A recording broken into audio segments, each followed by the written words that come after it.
Google how much protein is in dog food. You will find yourself tempted. All right, which one of you guys are going to take one for the team? 666 grams of protein, or only 200 grams of dog food? That's like a bowl of dog food. 10,000 legs, now 15,000 legs, and I'll eat a bowl of dog food. Nous vivons la fin de ce qui pouvait apparaître comme une abondance. Amis de la masse, bonjour, bienvenue sur la chaîne du Doc et dans cette vidéo on va parler d'un sujet très sérieux. Comme vous le savez, les temps sont durs, il y a l'inflation et c'est la fin de l'abondance. Malheureusement, pour construire du muscle, il faut apporter beaucoup de protéines et ça coûte très cher. Peut-on manger de la nourriture pour chien afin d'avoir des apports en protéines et en nutriments suffisants et à moindre coût? C'est ce qu'on va voir. Mais avant d'aller plus loin dans la vidéo et d'avoir la réponse, n'oublie pas un pouce bleu et un abonnement à la chaîne. Le pouce bleu va t'amener prospérité, masse et surtout richesse. Et tu n'auras pas besoin de manger de la nourriture pour chien. Tu seras tellement riche que tu pourras faire une prise de masse en mangeant du homard, du caviar et du foie gras. Bref, générique. I've been on the side too long, don't know my pain's a nightmare. Devil on my back, fuck that and overdose. Bon, je vais être très honnête, je pense que depuis que j'ai installé l'application TikTok, mon QI a chuté d'au moins 10 points. C'est très difficile de maintenir en vie mes neurones qui n'ont qu'une envie, c'est de se suicider à chaque fois que je scrolle. Et la dernière trend TikTok que j'ai vu passer, c'est une personne qui va manger de la nourriture pour chien afin d'avoir des protéines à pas cher. Et oui, vous le savez, la nourriture coûte cher, les protéines encore plus, d'autant plus si vous mangez des protéines de bonne qualité, de la viande, du poisson, etc. Et force est de constater qu'il y a de véritables génies dans les salles de sport, dont fait partie cette personne qui s'est dit « mais la nourriture pour chien coûte moins cher et si je regarde les macros sur l'application MyFitnessPal, eh bien, on peut voir que dans un serving, donc dans une portion de nourriture pour chien, il y a plus de 600 grammes de protéines et donc c'est la meilleure façon à pas cher d'avoir mes apports en protéines quotidiens. Et la trend a fait un petit peu de buzz, elle est devenue virale et d'autres personnes forcément ont essayé de répliquer. This is a freshly opened bag of dog food, so let's get a bowl going here. Okay, it's for the gains. It's for the gains. Cheers to the gains, baby. Oh my god, we're gonna try this guy. Oh fuck. It's not worth it, I promise you guys. It's not worth it. Dans cette vidéo, vous ne me verrez pas manger de nourriture pour chien. Je suis désolé, mais je vais essayer de voir avec vous, est-ce qu'on peut manger de la nourriture pour chien pour les muscles ou est-ce que c'est une mauvaise idée? La première chose sur laquelle je vais revenir, c'est que c'est physiquement impossible d'avoir 600 grammes de protéines dans 100 grammes de nourriture ou 200 grammes. Quand on voit, alors je sais plus exactement les macros, je crois que c'était une portion de 200 grammes et l'application MyFitnessPal ou une autre, je sais pas, dit qu'il y a 600 grammes de protéines et dans les commentaires, les gens disent « Oh là là, mais comment est-ce que c'est possible? Comment peut-il y avoir autant de protéines ?» Bref, les gens sont assez étonnés. Et la réponse, je vais vous la donner, c'est tout simplement que c'est une erreur. Je ne sais pas si c'est une erreur de frappe, je ne sais pas d'où vient l'erreur, mais en tout cas, c'est physiquement impossible d'avoir 600 grammes de protéines dans 100 ou 200 grammes de nourriture. Au maximum du maximum du maximum, vous avez 100 grammes de protéines dans 100 grammes de nourriture. C'est impossible d'en avoir plus. Et encore, même pour les protéines en poudre qui sont pourtant du concentré de protéines, donc on pourrait appeler ça de la protéine pure, dans les whey les plus purs, eh bien on peut monter à, je crois, 92, 93, 94% de protéines, mais il ne peut pas y avoir que de la protéine. Et quand on va parler d'aliments entre guillemets naturels, par exemple pour les aliments les plus riches en protéines, ce serait la viande séchée, bref, il y a des aliments qui sont très riches, on monte à 35, 40 grammes de protéines, ce qui est déjà énorme parce que tout simplement vous avez le poids de l'eau et vous ne pouvez pas avoir que de la protéine pure. Donc ça c'est la première chose, c'est déjà faux, il n'y a pas 600 grammes de protéines dans une portion de nourriture pour chien. Maintenant on va répondre à la question qui est un peu plus intéressante, est-ce que l'être humain peut consommer de la nourriture pour chien et surtout y tirer ses apports en protéines de façon, on va dire, raisonnable et de façon intelligente et surtout de façon pas chère? La réponse, est-ce que j'ai vraiment besoin de maintenir le suspense?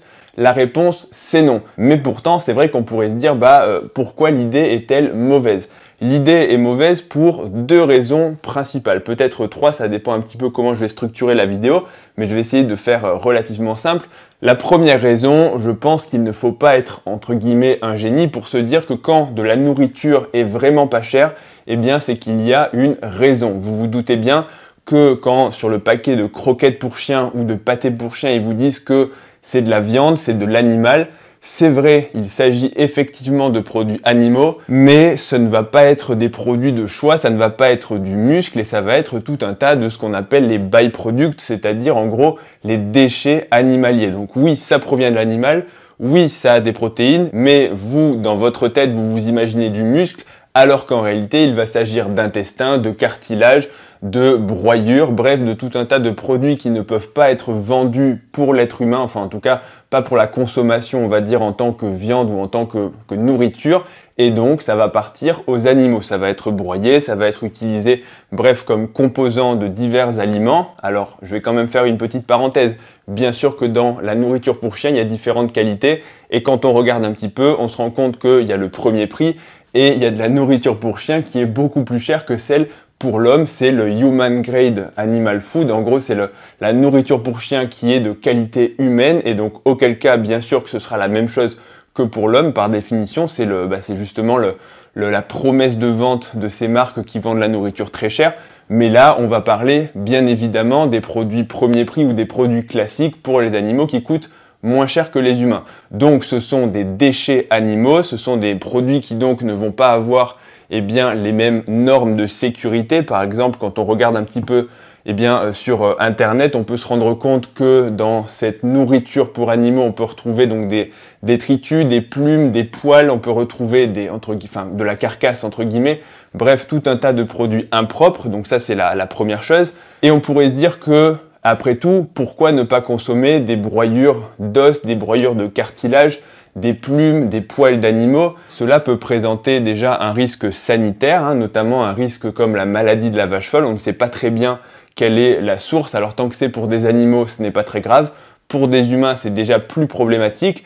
La deuxième chose, ce serait vraiment du point de vue construction musculaire.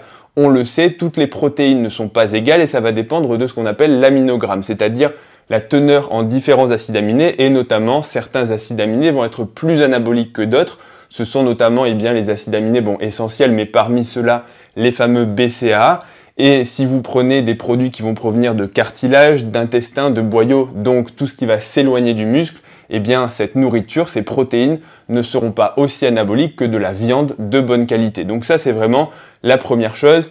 Dans l'absolu, c'est donc, entre guillemets, des produits de mauvaise qualité qui ne vont pas avoir un bon effet anabolique. Maintenant, la deuxième chose qui est, entre guillemets, beaucoup plus problématique, c'est le risque d'infection. Pour l'être humain, il y a tout un tas de normes de transport, de qualité, de traçabilité, on va dire, de fabrication qu'il n'y a pas pour les animaux. C'est pour cela que c'est de la nourriture qui coûte beaucoup moins cher. Il y a certes le produit, on va dire, initial qui va être de moins bonne qualité, donc coûter moins cher, mais dans la nourriture humaine, tout ce qui va aussi rajouter des coûts, ça va être le transport, ça va être le stockage, ça va être la traçabilité. Donc à chaque fois que vous devez tracer quelque chose, ça prend du temps pour noter cette traçabilité, pour la stocker, pour la déclarer. Bref, tout ça, ça a un coût donc qui n'est pas retrouvé chez l'animal. Et notamment, il y a un risque sanitaire avec tout un tas de risques en fait infectieux, notamment des bactéries en fait qui vont provoquer tout un tas de maladies donc intestinales, des infections alimentaires, comme on peut parfois retrouver chez l'homme quand vous entendez qu'il y a eu une contamination au salmonelle, à l'Escherichia coli dans tel ou tel lot d'un produit du supermarché, sauf que là, à la différence, c'est beaucoup plus fréquent chez les animaux parce que les chiens ont un système immunitaire et digestif qui est différent de l'être humain. Je pense que vous avez déjà vu des chiens manger de la viande qui est entre guillemets avariée. Je pense que si vous testez cette viande, vous allez mourir assez rapidement puisque c'est une viande qui est périmée, qui est, je vais pas dire moisie, infectée, vous aurez compris l'idée, alors que votre chien, il la mange tranquillement, il l'a même enterrée et déterrée plusieurs mois après. Donc vous voyez bien qu'en fait, en termes de résistance de système digestif, on n'est pas du tout pareil que des chiens. Donc il y a tout un tas en fait de risques sanitaires qui font que la nourriture pour chiens est impropre pour la consommation humaine. Et encore, là j'ai cité les principaux risques de bactéries, mais il y en a bien sûr beaucoup d'autres. Alors que, encore une fois, chez l'homme, quand ça arrive, c'est vraiment un accident, c'est une erreur soit d'une contamination en fait à la source dans l'usine, soit une rupture de la chaîne du froid qui fait que les bactéries vont se développer et c'est immédiatement déclaré. Donc encore une fois, les normes ne sont pas pareilles et ce qu'on va tolérer chez l'homme va être extrêmement faible alors que chez l'animal, on va laisser passer beaucoup plus de choses. Et enfin, la troisième chose, si on peut dire ça comme ça va être tout ce qui va être besoin nutritionnel. Les besoins nutritionnels d'un chien ne sont pas celui d'un humain. Et ne me dites pas, oui, mais gros chien égale petit humain. Ça ne marche pas comme ça. Encore une fois, on n'a pas le même système digestif, on n'a pas les mêmes besoins en vitamines, en minéraux, en acides gras, en protéines, bref, on est des êtres différents. Et je vais vous raconter cette petite anecdote. Dans ma famille, on avait plusieurs chats et un chien, et je sais plus exactement pourquoi, mais on leur mettait, enfin si, je sais très bien pourquoi on leur mettait de l'antipuce et de l'antitique, c'est pour qu'il n'y ait pas de puce et pas de tique, mais je sais plus très bien pourquoi. Un jour, ma mère avait dit, je sais pas, j'ai pas trouvé de produit pour chat, ou alors le produit pour chat était un peu moins cher que le produit pour chien, donc j'ai fait un calcul, petit chien égale gros chat. Et donc elle avait mis du produit anti-puce pour chien à nos chats. Et très rapidement après, malheureusement, en fait, les 3 chats ont commencé à se comporter d'une manière extrêmement bizarre, à se gratter, à se rouler par terre. Enfin, on aurait dit qu'ils étaient malheureusement pour eux possédés. Donc vite, ma mère a commencé à paniquer et à faire le rapprochement. Elle leur a dit zut, je leur ai mis ça. Peut-être qu'en fait, c'était pas adapté aux chats. Et qu'est-ce qui s'est passé? Donc on a appelé le centre anti-poison, enfin sur la notice, qui nous ont dit, et en fait c'est quelque chose de connu, que le produit pour chien n'est pas adapté pour les chats parce qu'en fait le chien a une enzyme qui va convertir le produit qui coûte moins cher parce que c'est la forme brute dans le produit actif, alors que le chat n'a pas cette enzyme et donc le produit ne va pas être converti, va s'accumuler, va passer dans le sang et va être toxique pour le cerveau. Et en gros le mec nous a dit au téléphone, je suis désolé mais vos chats s'ils ont une grosse quantité de ce produit, il y a de fortes chances pour qu'ils meurent. Alors heureusement, ça n'est pas arrivé, on les a lavés, on les a frottés, bref, ils ont miraculeusement survécu. Alors il se trouve qu'il n'y a pas ce type de problème pour la nourriture. En soi, si vous mangez une fois de la nourriture pour chien, il ne va rien vous arriver parce qu'il n'y a pas ce type de toxicité dans la nourriture pour chien que l'on ne pourrait pas consommer. Mais malgré tout, en plus des risques sanitaires, comme je vous ai dit, si vous consommez de la nourriture pour chien sur le long terme, dans l'hypothèse où quelqu'un prendrait ça au sérieux et se dirait je vais vraiment faire des grosses économies parce que le prix de croquettes pour chien, en gros, j'ai regardé, ça dépend du volume et de la quantité du sachet, mais en gros c'est de l'ordre de 5 à 10 € le kilo, donc beaucoup moins cher que de la nourriture pour être humain, mais voilà, au total, vous pouvez avoir certaines carences, vous pouvez avoir des apports en graisse qui ne vont pas être identiques. Donc, pour conclure cette vidéo, ne suivez pas les tendances TikTok, c'est pour la plupart du temps complètement débile. Je pense que j'ai pas encore vu une trend qui était intelligente, peut-être que ça viendra et auquel cas j'en serai le premier avis.